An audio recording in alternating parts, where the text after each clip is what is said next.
Hi, I'm Alissa, the multimedia editor here at the Muse. This year for Scholastic Journalism Week, we wanted to take you into our lives at the Muse. How a news story goes from a mere idea on the computer screen into a full-fledged news package. Of course, every story starts with an idea that's fundamentally relevant and important to our student body. So with that, let's get into a cycle with the Muse. So for this news cycle, I'm writing kind of a short story about Teen Dating Violence Awareness and Prevention Month, which is February. Every cycle, which is about 3 weeks, we are responsible for submitting beat reports, which are basically our ideas as members of the staff for what would be relevant to cover. This cycle in particular, it was more of a random thing that Miss Gates brought to our attention. So yeah, I basically learned from her this time and just decided, this is what I think is important. This is what I want to cover. And so I did. Once I get my story idea, I just go into research and basically planning what I need to do for the story. For this particular story, I just created an outline of things I felt like it was important to discuss, like the definition of teen dating violence, statistics about how relevant it is, as well as resources that students can consult if they're experiencing teen dating violence. And then I also worked with my content team editor, JEA, who coached me through this process and made sure that I wasn't leaving out important information and kind of just patched up all the holes in my initial idea of what should be included. So this story was relatively shorter. This one I would say probably took me 6 hours, and that's still the first draft. Every draft after that will take me significantly less time, but I don't know. I'd say I predict to put like 10 hours of writing into this story, honestly. First draft is like putting everything out there. I try and make it as comprehensive as possible. Every time I finish my first draft, I think that I'm done. I'm like, oh, I've totally included everything. It's absolutely perfect. And then it's obviously not. When the first draft is edited, it goes to Kaya, and she kind of gives more stylistic as well as a more general overview of what needs to change. If there's something that doesn't make sense where it is, or if we need to rearrange something, that usually happens in first draft. At this point of the year, even the first draft edits are very minimal, and maybe you'll tweak oh, this paragraph is wordy or this is repetitive, but that's about it. Second draft goes to Shreya, who's my content team editor. She definitely is really intricate in the way that she edits, which I mean in the best possible way. The most important thing about second draft is that it's more minor of content mistakes than first draft is. We focus more on the nuances and the specific words than first draft, which focuses more on the broader organization of the article. She will note every time something doesn't sound right, or anytime something could be rephrased, or any ways I could switch around sentences, or I could remove sentences, all those things to just make the piece better.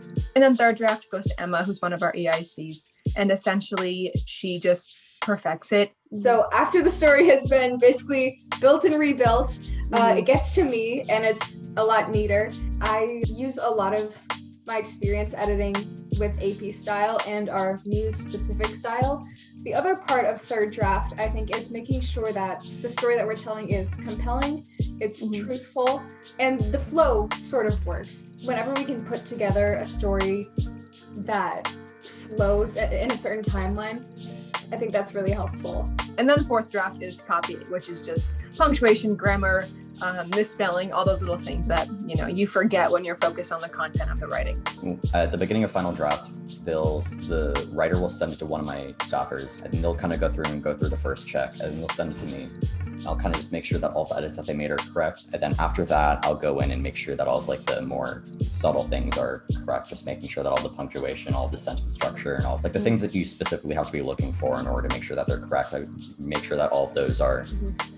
There's no errors that pertain to any of that. And then, after that, I just let the writer know that they're done and it's ready to be published. Me and Rachel and Gina, the three collaborators, we talked at 10 at night, and we kind of sorted out our angle for the story and how we could present it in a interactive way. When I found this story and decided I wanted to do it, we thought it would be really valuable to include these infographics just because of the nature of the story. So usually Rachel and I will collaborate, like during class, we'll call on Instagram, or we'll just call regularly, and we'll talk about like what we want to do. And we have a shared research doc where we put all of our information and everything. And then we decided what's going to go in the graphic versus what's going to be in writing and what's going to be shared. And then basically as I'm working, I'll go ahead and I'll send her pictures to make sure that it like fits the tone of whatever she's writing, that she likes it. And we are constantly messaging each other and bouncing ideas off one another. I edit Gina's first draft. In first draft, I mostly edit more content and story-based issues. We've been talking about doing an interactive graphic for a really long time, so I kept encouraging my staffers and the content team editors to like look out for a story that would have a lot of data that we wanted to share as effectively as possible. And so when the story came up about teen dating violence, and something we wanted to take really seriously and focus a lot on the numbers, we knew that this would be the perfect opportunity to use this kind of graphic style. My editing in this one was fairly simple. Throughout the year, Gina had been developing her style, so by this one, she really kind of knew what she was going for by the time it came to me. And it's like just thinking of things like that and just trying to make it as accessible as possible to our readers is a really big point in like editing second draft. Okay, so basically, once a story is through all of its drafts and everything, they would text me or like the web editor, Miles, the contacts, everyone that they use, and this can be emails, phone numbers, anything. The writer usually texts Alex or I with the story's title, their team, and the photo, graphic, and the caption. And that way we have all the necessary details in order to upload a story to the website. And I would text them like a thank you note and provide a link to the story so they can kind of see where they were and where they were featured in the Muse and just be able to read the story and the finished product off. As we go through each cycle, they're like stories due at different times, and then there are post dates on particular dates.